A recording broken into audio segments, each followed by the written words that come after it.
Jalalaf safuda kita konsidafi Isanaf kopae vanna konsiyafi Jalalaf safuda kita konsidafi Isanaf kopae vanna konsiyafi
Walmalatinu falte kannamam Gachanatinu fgate tirenya kenya rabayena Walmatinu falte mana kenya rabayena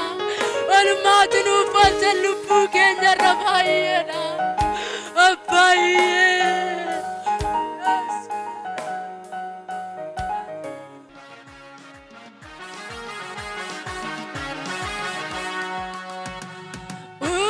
Naketi narge karwarako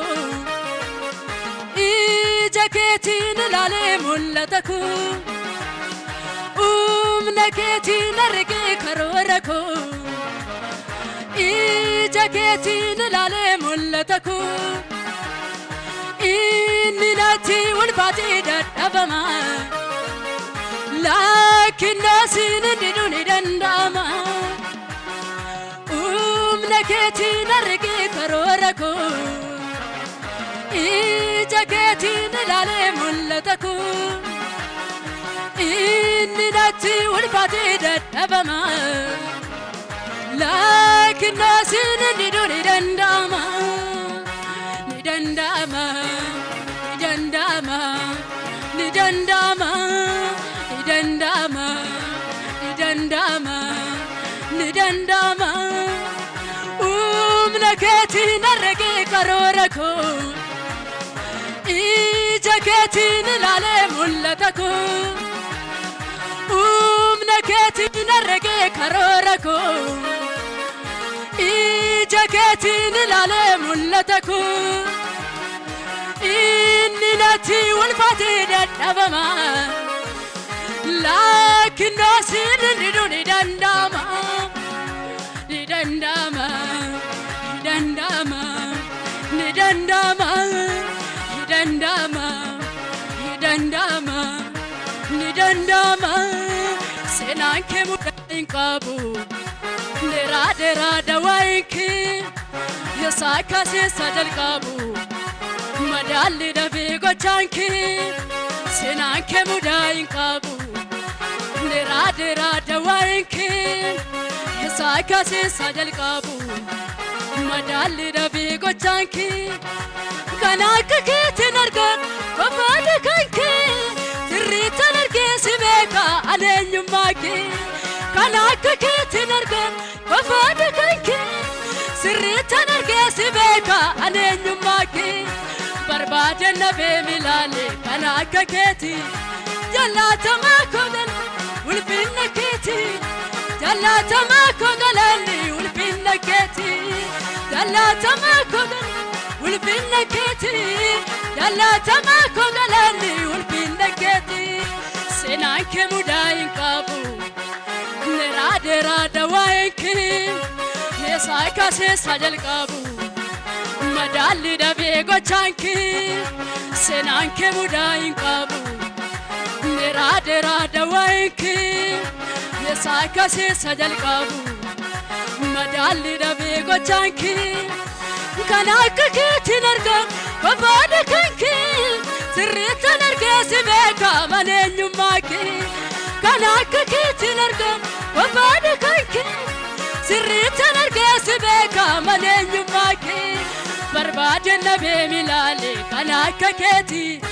jalata makogala ulfinna keti jalata makogalani ulfinna keti jalata makogala ulfinna keti jalata makogala